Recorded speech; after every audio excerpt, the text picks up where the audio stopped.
Alors, deuxième astuce, on a donc un document avec de la couleur.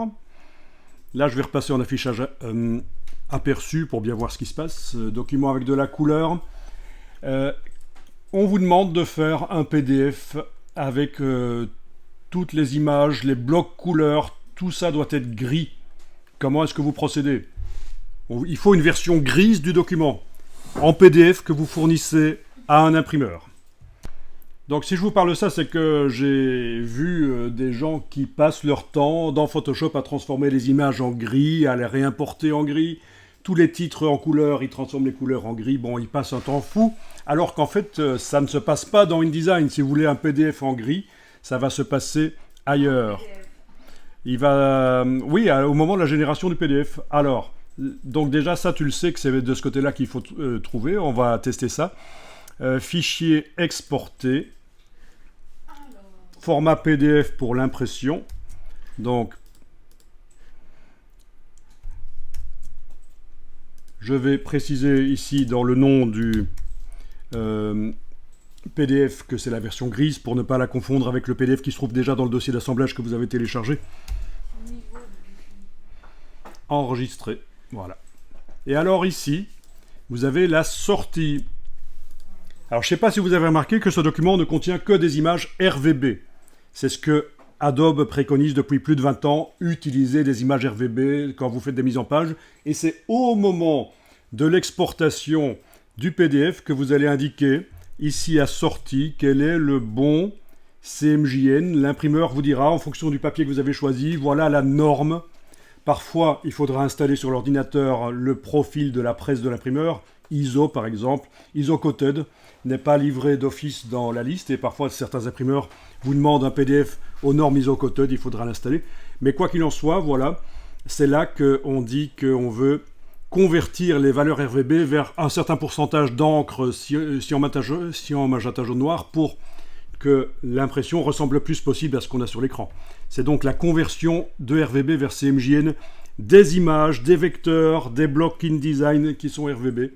C'est comme ça qu'il faut procéder. Et c'est comme ça que beaucoup de gens ne procèdent pas encore. Mais ça, c'est une autre histoire. Quoi qu'il en soit, c'est à cet endroit-ci que ça va se passer. Dans la liste ici, vous allez avoir certainement un endroit où on vous parle des gris.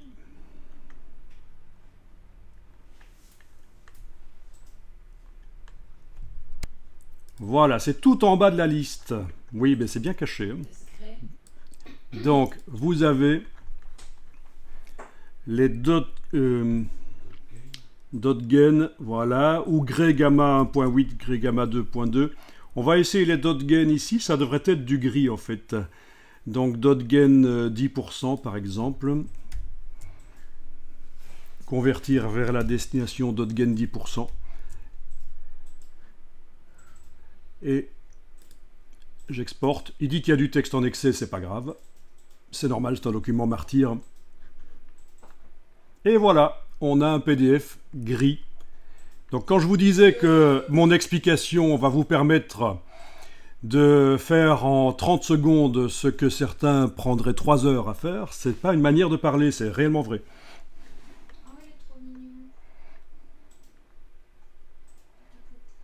Donc comment faire un PDF gris? Alors le dotgen, est-ce que quelqu'un sait ce que c'est? Les points gagnés, c'est un peu ça. Le tramage, vous voyez ce que c'est. Si je tape ici en anglais Offset Screen dans Google, on a le tramage des images. Voilà, pour les images couleurs, c'est une superposition de 4 encres qui ont des angles différents et ça forme des images de rosette.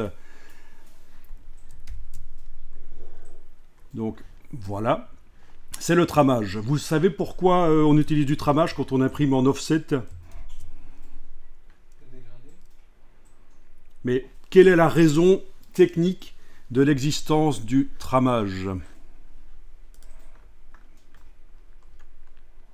Quelle est la raison technique? Oui, pourquoi est-ce qu'on doit tramer?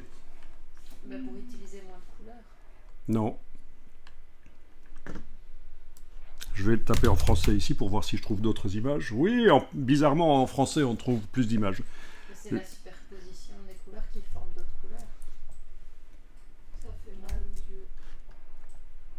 Donc je vais vous le dire, la raison pour laquelle on doit absolument, quand on imprime en offset, faire du tramage, c'est parce que en offset, on ne peut avoir que deux niveaux d'ancrage. Soit l'encre n'est pas sur le papier, soit elle y est.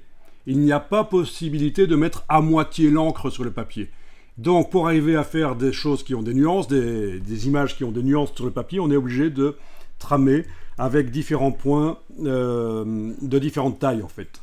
C'est la raison principale de ça, c'est basé sur la technique offset qui est en fait l'évolution de la lithographie, voilà.